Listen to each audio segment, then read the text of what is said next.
안녕하세요. 동일교회 초등부 어린 여러분, 저희가 지난주에는 아버지의 나라가 오게 하시면은 세 번째 강구에 대해서 배웠어요. 예수님께서 이렇게 말씀하셨죠? 나를 따라오려거든 너희 자신의 십자가를 지고 따를 것이니라 라고 말씀하셨어요. 예수님을 따르기 위해서는 자신의 십자가를 진다는 것이 과연 무슨 뜻일까요? 여러분들 기억을 더듬어서 생각해 보세요.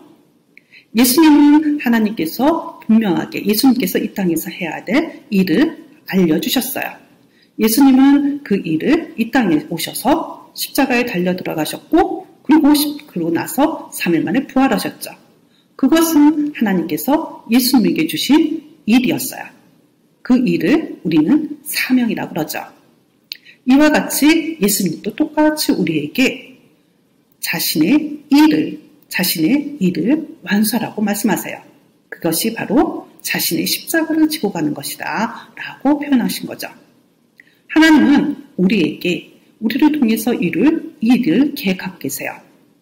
그렇기 때문에 여러분 모두에게는 하나님께서 계획하신 일이 있어요. 그것이 바로 사명이에요. 여러분에게도 예수님처럼 하나님께서 주시는 일이 있는데 그 사명이 있다는 거 잊지 말고 그것을 찾아서 완수하도록 그렇게 기도를 해야겠죠. 그 기도를 우리는 예수님이 다시 오실 때까지 그렇게 온전하게 우리의 사명을 완수할 수 있도록 기도하는 어린이가 되어야 돼요. 그런데 왜 우리는 그렇게 오랫동안 그러한 기도를 해야 되는 걸까요? 잊지 말아야 될 것은요. 바로 하나님께서 우리를 통해서 하고자 하시는 일, 그 하나님의 뜻만이 선하기 때문입니다. 하나님의 뜻만이 선하기 때문에 우리는 그 하나님의 뜻을 찾고 그 일을 온전하게 이 땅에서 수행하도록 그렇게 기도하고 완수하는 그리스도인이 되어야 되는 거죠. 오늘 우리에게 일용할 양식을 주시고라고 하는 네 번째 강구에 대해서 배워보도록 해요. 오늘 말씀은 사도행전 14장 17절 말씀이에요. 그러나 자기를 증언하지 아니한 것이 아니니 곧 여러분에게 하늘로부터 비를 내리시며 결실기를 주시는 선한 일을 하사 음식과 기쁨으로 여러분의 마음에 만족하게 하셨느니라 하고, 이 말씀은 바울이 선포한 말씀인데요. 과연 왜 바울은 이 말씀을 선포했는지 사도행전의 이야기 속으로 들어가 보도록 해요. 루스드라라고 하게 되는 곳에 나면서부터 안진뱅이가 있었습니다. 나면서부터 안진뱅이였으니 한 번도 서서 걸어본 적이 없었다라는 거죠. 그의 생활이 얼마나 불편했을까? 여러분 상상이 되시나요? 이런 안진뱅이에게 바울이 다가가서 이렇게 얘기합니다. 당신의 발로 똑바로 일어나 서시오. 이렇게 이야기한 거예요.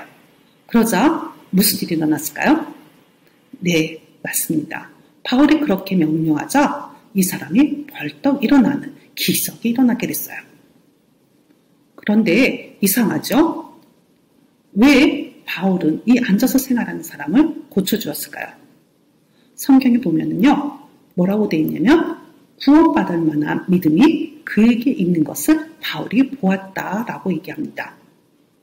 하나님의 기적은 그냥 일어나는 것이 아니라 그 사람이 안에 가지고 있는 그 믿음을 보았을 때 기적이 일어난다는 것을 알 수 있는 거죠. 자, 나면서부터 안진뱅이였던 사람이 일어나는 기적이 일어나게 되니 그 도시는 술렁술렁 하기 시작했어요. 사람들이 야, 정말 엄청난 일이 일어났다라고 하면서 그 바울과 바나바를 주위로 몰려들기 시작하게 되죠. 사람들은 이야기해요.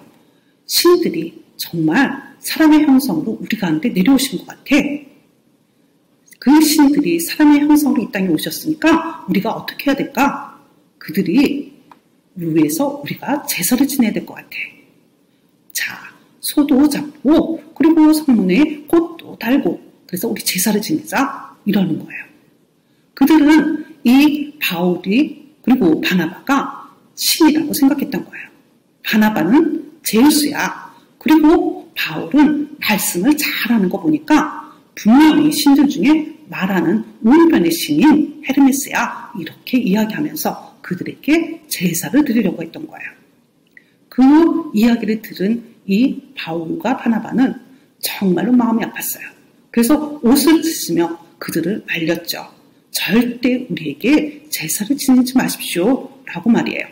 그러면서 바울이 그들에게 말씀을 합니다. 우리도 여러분과 같은 성정을 가진 사람입니다. 우리와 여러분과 같은 성정을 가진 사람이라는 뜻은 바로 여러분과 같은 똑같은 사람입니다.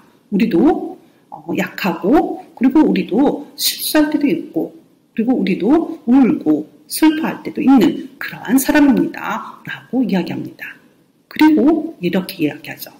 여러분에게 복음을 전하는 것은 이런 헛된 일을 버리고 천지와 바다와 그 가운데 만물을 지으시고 살아계신 하나님께로 돌아오게 합니다. 라고 말이에요. 지금 여기서 여러분들 저희들은 신이 아니에요. 우리는 신이 아니고 우리는 단지 만물을 지으시고 살아계신 하나님을 알려주려고 하는 거예요. 라고 지금 이야기하고 있어요. 만물을 지으시는 하나님. 그렇죠? 이 세상 모든 것을 지으신 천지를 창조하신 하나님. 근데 그 창조하신 하나님이 지금도 살아계신 하나님이시라는 것을 알려주기 위해서 선포하기 위함이라고 이야기하고 있는 거예요. 살아계시다라는 거, 살아계신 하나님이라고 하게 되는 것은 바로 하나님께서 이 땅을 있는 모든 만물을 만들어 놓으시고 그리고 하늘에서 구경만 하고 계시는 분이 아니라 지금도 그 만물을 돌보고 보호하고 계시는 하나님이라는 것을 선포하고 있는 거죠. 그러자 사람들이 물어봐요. 우리를 돌보시는 살아계신 하나님? 우리는 그런 하나님 알지 못하는데 우리는 한 번도 그런 하나님에 대해서 들어본 적이 없는데요. 그러자 바울이 이야기합니다. 하나님이 지나간 세대에는 모든 민족으로 자기들의 길들을 가게 방임하셨으나 그러나 자기를 증언하지 아니한 것이 아니니 이렇게요. 분명하게 하나님께서는 일하고 계셨다라는 거예요. 근데 그들 나름대로 하나님이 정말 참 하나님을 찾은 것이 아니라 자기 나름대로의 길을 가고 있었다라는 거예요. 그 가운데 하나님께서 자신을 드러내셨다라는 거죠. 와, 이 말이 무슨 뜻일까요? 자, 여러분들 이 사원이 무슨 사원인지 아시나요? 어느 사원인지 잘 모르시겠다고요? 그러면 이 사원에 사는 이 신을 아시나요? 바로 인도의 힌두교에서 믿고 있는 신이죠. 이처럼 인도에서는 힌두교라고 하게 된 종교의 신을 믿고 있었어요.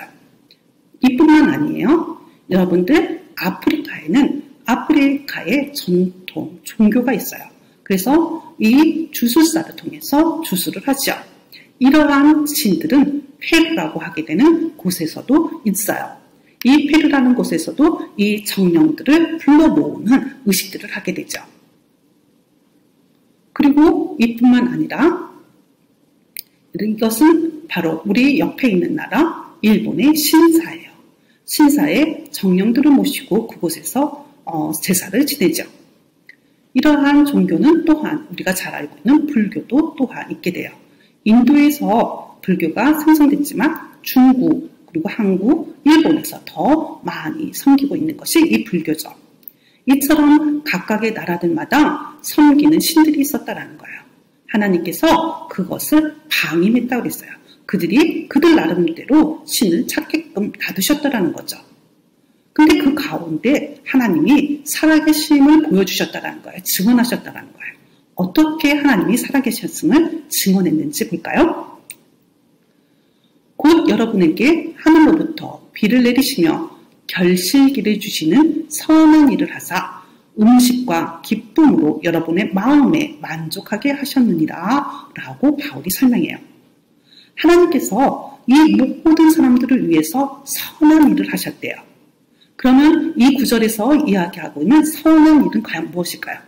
보니까 하나님부터 비를 내리셨다고 했어요. 비를 내려주셔서 이 땅에 있는 모든 채소들이 자랄 수 있도록 하셨죠. 나무들이 자랄 수 있도록 하셨어요.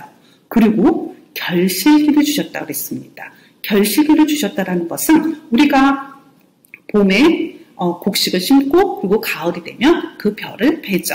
그래서 쌀을 얻게 됩니다. 그리고 나무가 비를 통해서 쑥쑥쑥쑥 자라서 그 열매를 맺게 되죠. 결실기를 주셨다라고 하는 것은 바로 이런 열매를 딸 수 있는 그 기간을 우리에게 주셨다라는 거죠.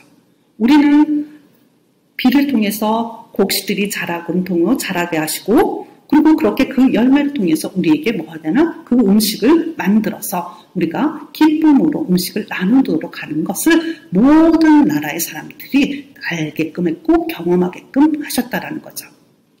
모든 사람들은 이 땅에서 나오는 모든 채소와 그리고 과일과 그리고 과일을 통해서 음식을 만들고 그리고 그 음식을 만드는 것을 서로 나눠 먹으면서 그래서 나눔의 기쁨을 누렸다라는 거죠.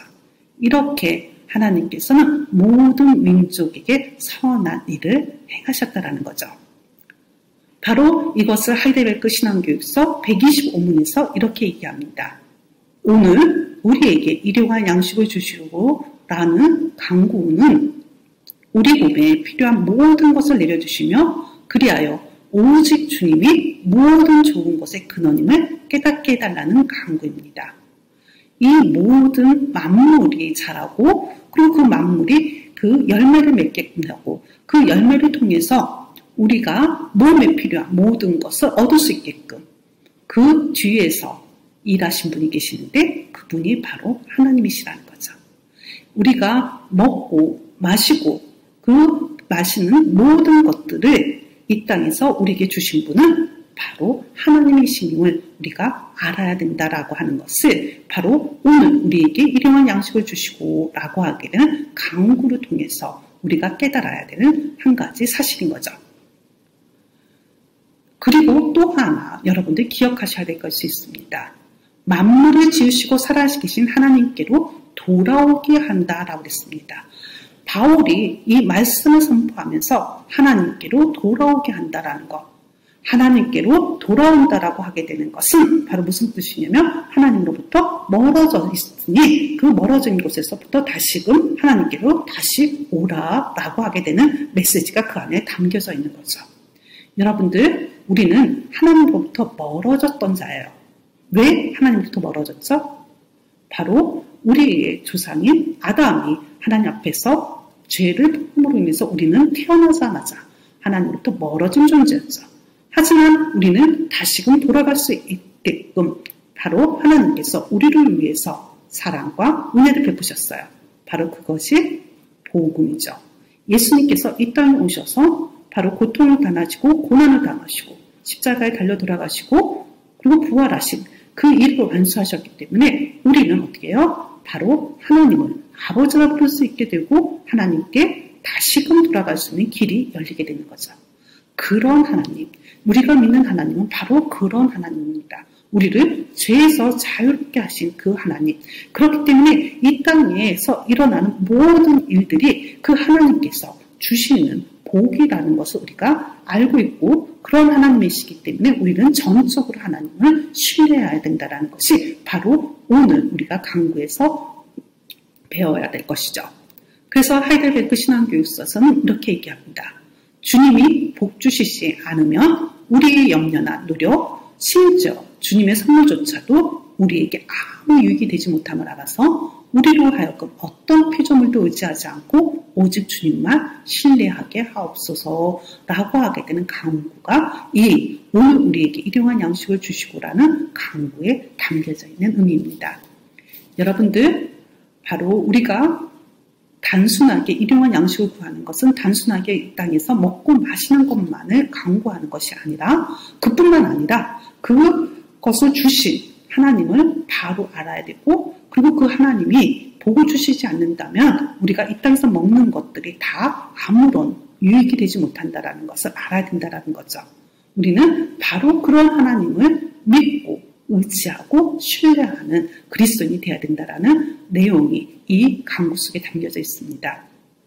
우리 동일교회 초등부 어린 여러분, 오늘 우리에게 일용할 양식을 주시고라는 이 강구의 내용대로 여러분들에게 있는 여러분들의 하루의 식탁을 위해서 수많은 사람들이 수고했고 그 후 수고를 통해서 여러분들이 먹고 마실 수 있었습니다. 그런데 그 뒤에 하나님의 계심을 잊지 않기를 간구합니다.